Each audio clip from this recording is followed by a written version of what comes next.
고향하면 떠오르는 물고기가 있습니다. 연어입니다. 잘 아시는 것처럼 연어는 모천 회기성 어류입니다. 연어는 넓은 바다에서 지내죠. 산란 때가 되면 발달한 후각을 사용해서 이 모천의 냄새, 고향의 냄새를 따라 움직입니다. 그 결과 정확하게 태어났던 고향으로 돌아오죠. 금년 설 명절도 어김없이 왔습니다. 이번에 고향에 가시는 분들 있습니까? 이곳이 고향이어서 오신 분들 있습니까?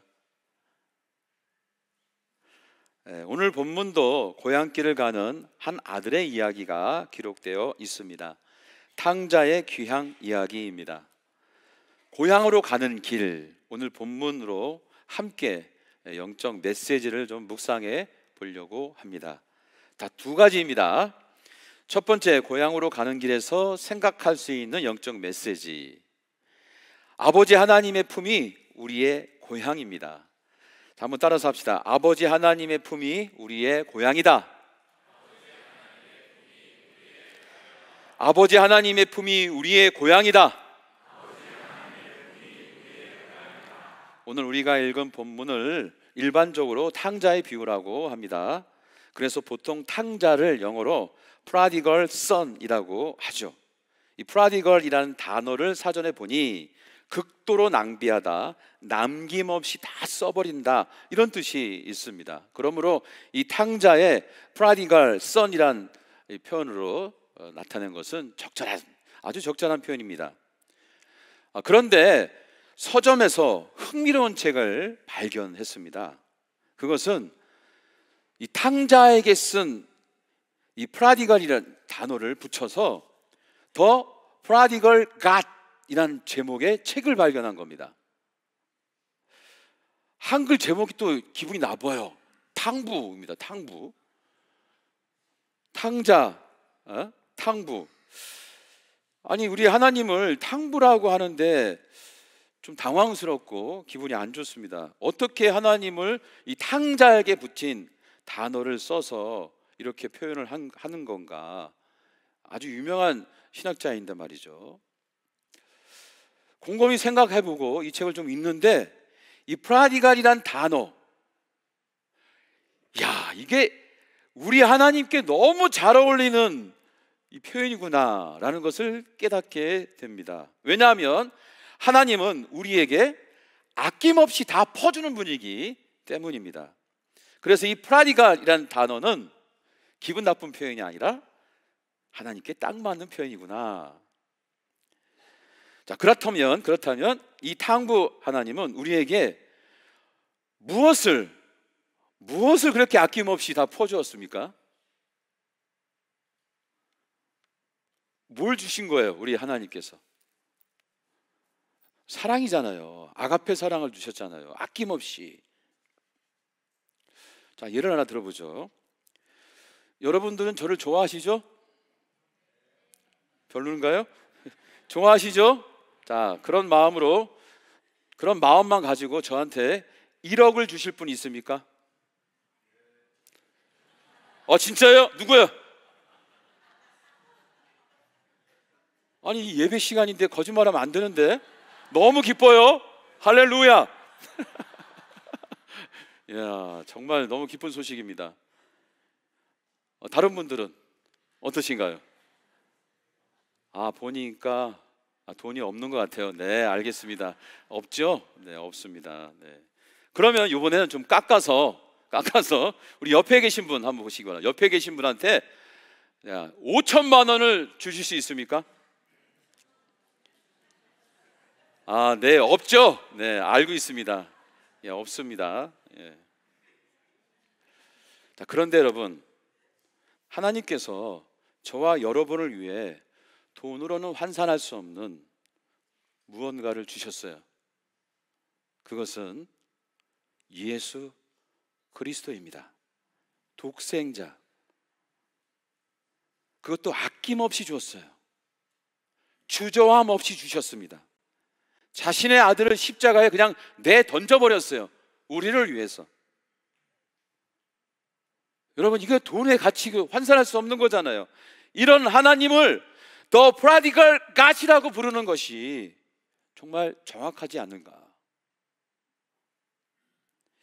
그런 의미에서 이 고향 가는 길을 생각하면 떠올라야 할 메시지는 The Prodigal God, 하나님 아버지의 품입니다. 아낌없이, 주저함 없이 한없는 사랑으로 우리를 품어주신 바로 이 하나님 아버지의 품이 영적인 고향인 거예요. 그래서 우리 아버지 하나님 품에 안길 때에 우리는 진정한 참 행복을 느끼고 평안을 누리는 거예요. 현대인들은 마치 고향을 잃어버린 실향민처럼 방황하고 있습니다. 그 이유는 바로 이 고향이신, 영적인 고향이신 하나님을 떠났기 때문에 그래요. 하나님을 떠나 있으면 참 평안, 참 행복은 없습니다. 그러므로 오늘 본문이 가리키는 이 고향길 첫 번째 교훈은 우리를 위해 모든 것을 다 주신 하나님 아버지 품이 진정한 영적인 고향이다. 이 사실을 품어야 합니다. 자, 고향으로 가는 길에서 생각할 수 있는 영적 메시지 두 번째, 하나님 아버지 품 속에 우리가 찾는 모든 것이 다 있다는 겁니다. 자, 한번 저를 따라서 해봅시다. 하나님 아버지의 품 속에 우리가 찾는 것이 다 있다. 하나님 아버지의 품 속에 우리가 찾는 것이 다 있다. 탕자가 고향으로 돌아가기 전 가장 힘들었던 것이 무엇이냐? 굶주림이었어요. 굶주림. 그래서 본문 17절을 보면 이렇게 탕자가 외칩니다. 나는 여기서 추려 죽는구나, 굶어 죽는구나. 너무 배고픈 거예요. 그래서 이 굶주린 것을 극복하기 위해, 생존을 위해서 결심을 해요. 돼지 우리 속에 들어가 돼지를 치며 돼지가 먹는 그 쥐염 열매를 먹겠다는 마음을 먹습니다. 그런데 여러분, 지금 이 탕자의 행동이요, 유대인들에게는 엄청난 일입니다. 목숨 걸고 안 하고 싶은 그 일이에요. 왜냐하면 유대인들이 제일 혐오하는 동물이 있는데 바로 돼지입니다. 유대인들은요, 돼지를 제일 혐오해서 보지도 않고요, 냄새도 맡지도 않아요. 당연히 이유는 하나님께서 금기했기 때문입니다. 그런데 지금 탕자가 돼지 치는 사람이 되었다. 이것은 이제 끝난 거예요. 탕자는 끝났어요. 인생 바닥이고, 그리고 그 수치심, 죄책감, 이 좌절감으로 마음은 갈기갈기 찢어진 겁니다. 자, 그런 상태인 이 탕자가 아버지에게 돌아온 거예요. 어떤 일이 벌어졌습니까? 다 회복됐습니다. 다 회복됐어요. 신분이 회복되었죠.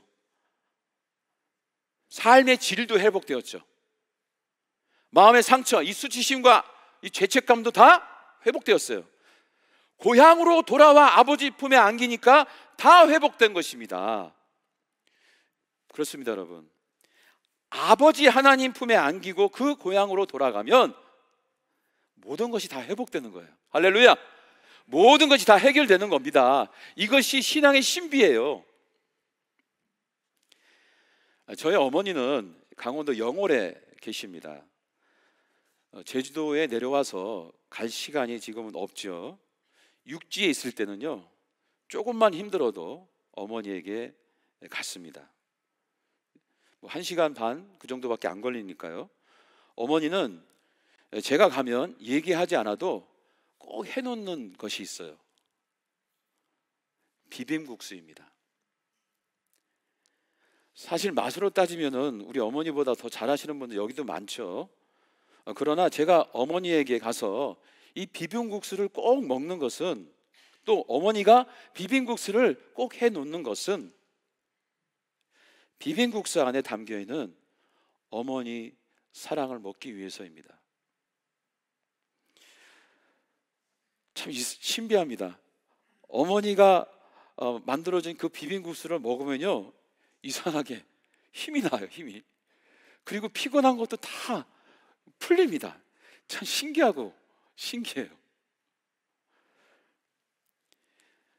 지금 생각해 보니까 저에게 어머님의 이 비빔국수는 어머니의 사랑, 어머니의 품인 거예요. 육신의 부모님의 품도 이렇게 좋은데 하나님 아버지의 품은 얼마나 좋겠습니까? 그래서 이 시간 선포합니다. 하나님 아버지 품 안에는 여러분이 원하는 모든 것이 다 있습니다. 회복을 원하십니까? 평안을 원하십니까? 치유가 필요하십니까? 새 힘이 필요하십니까? 은혜를 원하십니까? 기적을 원하세요? 아니면 번성하기를 원하십니까? 문제 해결을 원하십니까? 그러면 아버지 품 안에 거하십시오.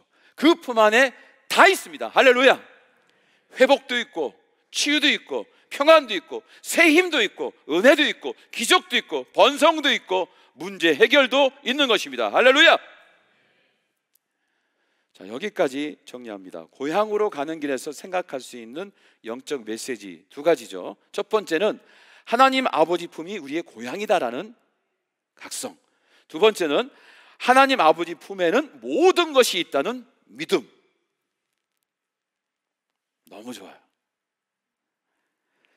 자, 이렇게 좋은 하나님의 품에 매일 안길 수 있는 방법은 뭘까요? 이것이 제가 오늘 여러분에게 던지고 싶은 핵심 질문이에요. 자, 여러분, 이렇게 좋은 하나님 품 매일 날마다 경험하면 좋잖아요. 매일 날마다 안길 수 있는 방법은 뭘까요? 그렇습니다. 여러분이 생각하는 바로 그것들이에요. 예배, 기도, 찬양, 봉사 다 성정에 따라서 선택해서 가면은 하나님 품을 느낄 수가 있어요. 그런데 오늘은 저는 본문을 통해서 또 하나를 여러분에게 소개합니다. 자, 17절입니다. 우리 본문 말씀 읽어봅시다. 시작. 이에 스스로 돌이켜 이르되 내 아버지에게는 양식이 풍족한 품꾼이 얼마나 많은가. 나는 여기서 주려 죽는구나. 따라서 합시다. 스스로 돌이켜. 스스로 돌이켜. 이 말씀에 주목해야 합니다. 스스로 돌이켜. 이것이 탕자가 아버지 품으로 돌아가는 터닝 포인트였어요. 자, 그러면 스스로 돌이키라는 것은 무슨 말인가? 자, 영어 성경을 보니까 He came to his senses 이렇게 되어 있습니다. 무슨 뜻인가? 제정신으로 돌아왔다는 거예요. 제정신으로 돌아왔어. 다른 말로 정신을 차렸다는 겁니다. 제정신이 돌아오고 정신을 차리고 보니 아버지가 보고 싶은 거예요. 이게 정상입니다, 여러분. 왜 인간이 하나님께 돌아오지 못하냐? 정신이 딴 데가 있기 때문에 그래요. 정신이 다른 데 팔려 있기 때문에, 정신이 다른 데 꽂혀 있어서. 정신을 놓으면요, 여러분, 사탄의 유혹에 금방 빠집니다. 정신이 팔리면 세상의 유혹에 금방 넘어가는 거예요. 그런데 정신이 돌아오고 정신을 차리면 하나님 아버지가 당연히 보고 싶은 거예요. 이것이 바로 우리를 창조하신 우리 마음속에 있는 종교심이에요.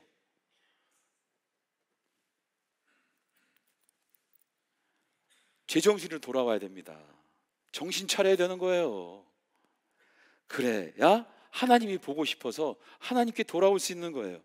예배도 드리고 싶고 기도도 하고 싶고 찬양도 하고 싶은 마음은 정신이 딴 데가 있으면 안 돼요. 자, 우리 옆에 있는 분들한테 이렇게 축복의 인사를 합시다. 정신 차리십시다. 축복의 인사합니다. 정신 차려야 됩니다.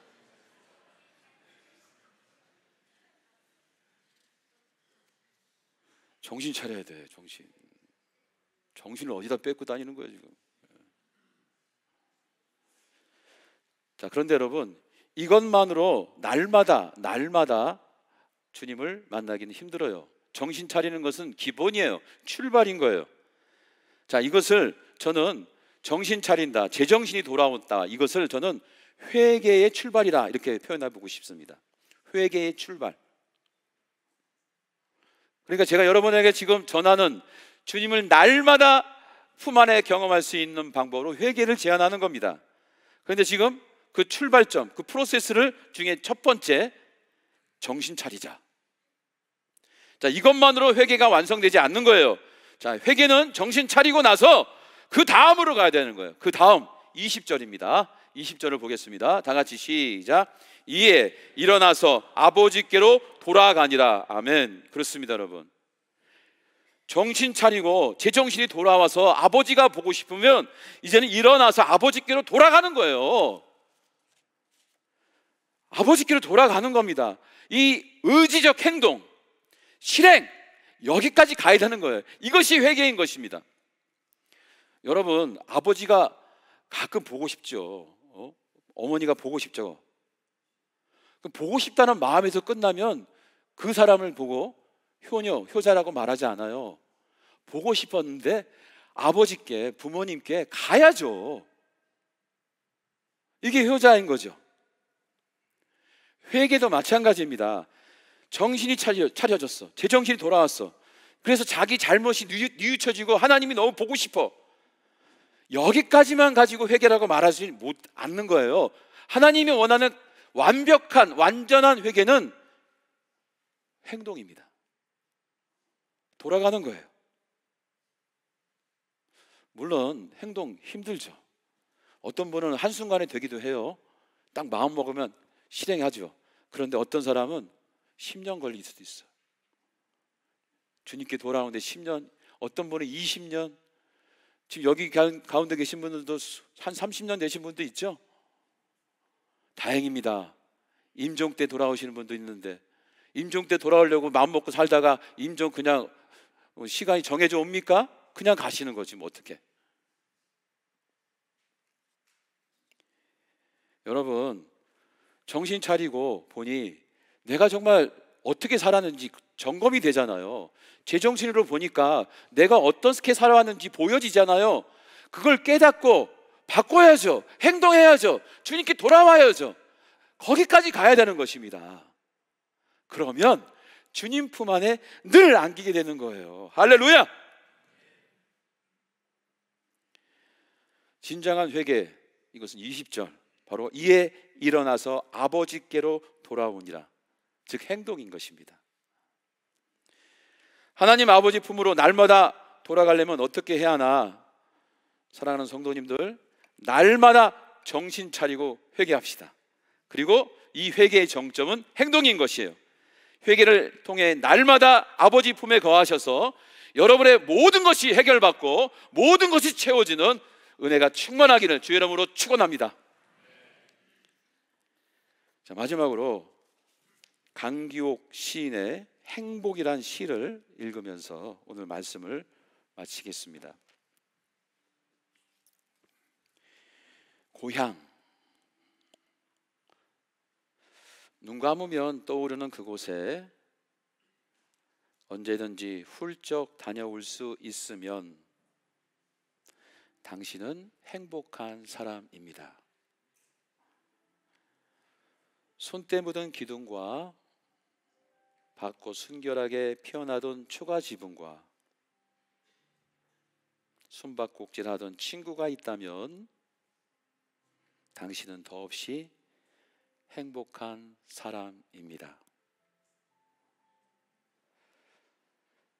지친 삶의 현실에서 모든 것 포기하고 싶을 때 스스럼 없이 찾아갈 수 있는 고향이 있다면 당신은 가장 행복한 사람입니다. 오가는 길 고생스러워도 엎드려 절할 수 있는 어른이 있고 나무 한 그루 심을 수 있는 선영이 있다면 당신은 더 바랄 것 없이 행복한 사람입니다. 아늑한 평화, 포근한 안식으로 기억에 생생하게 살아있는 고향은 편안한 어머니 가슴입니다.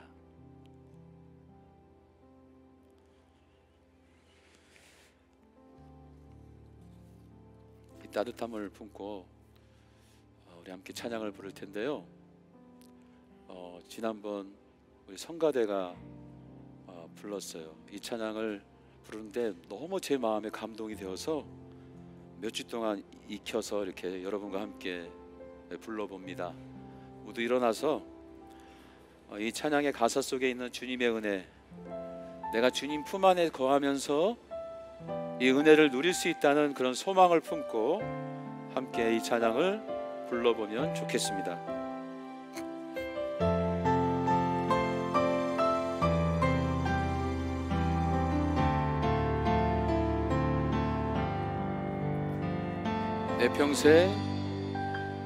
내 평생 살아온 길 뒤돌아보니 짧은 내 인생길 오직 주의 은. 다시 내 평생 살아온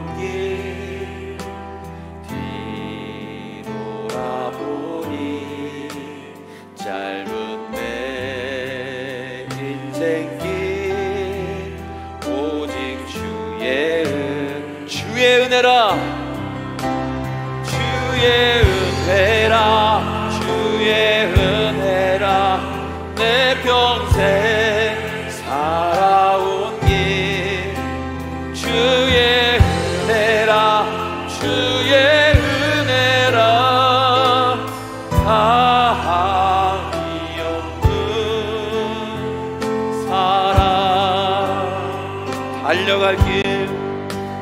달려갈 길 모두 마친 후 주 얼굴 볼 때 나는 공로 전혀 없도다 오직 주의 은. 아멘 아멘. 지금까지 지내온 건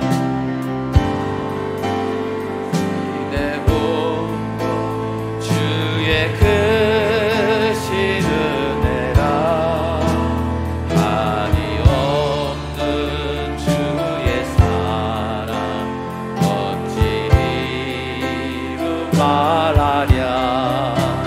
자나깨나 주의 선이 항상 살펴주시고 모든 일을 주 안에서 평범하게. 아멘 아멘. 주의 은혜라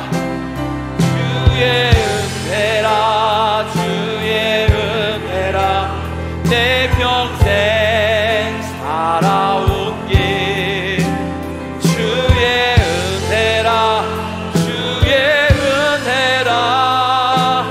한이 없는 사랑. 아멘. 달려갈 길 모두 마친 후 주 얼굴 볼 때 나는 공로 전혀 없도다 오직 주의. 다시 한번 불러보세요. 주의 은혜라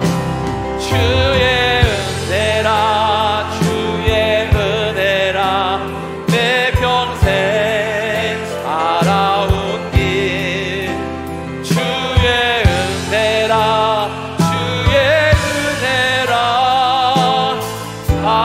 한이 없는 사랑. 달려갈 길 모두 마친 후 주 얼굴 볼 때 나는 공로 전혀 없도다 오직 주의 은혜라. 아멘. 기도합시다. 인생의 광야 앞에 홀로 우뚝 서 있는 나를 상상해 봅니다.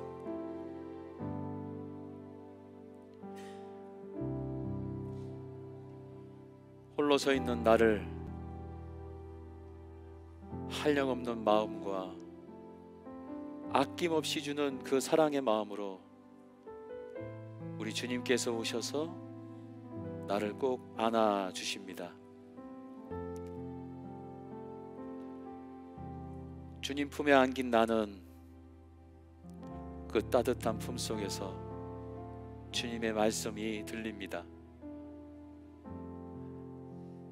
잘하고 있어. 충분히 잘하고 있는 거야. 힘들지? 내가 너와 함께한다. 내가 너를 늘 안아주고 내가 너를 도와준다. 조금만 기다리자. 잘 될 거야. 내가 너와 함께하니. 주님의 이 음성을 듣고 나는 주의 품 안에서 잠잠히 거합니다.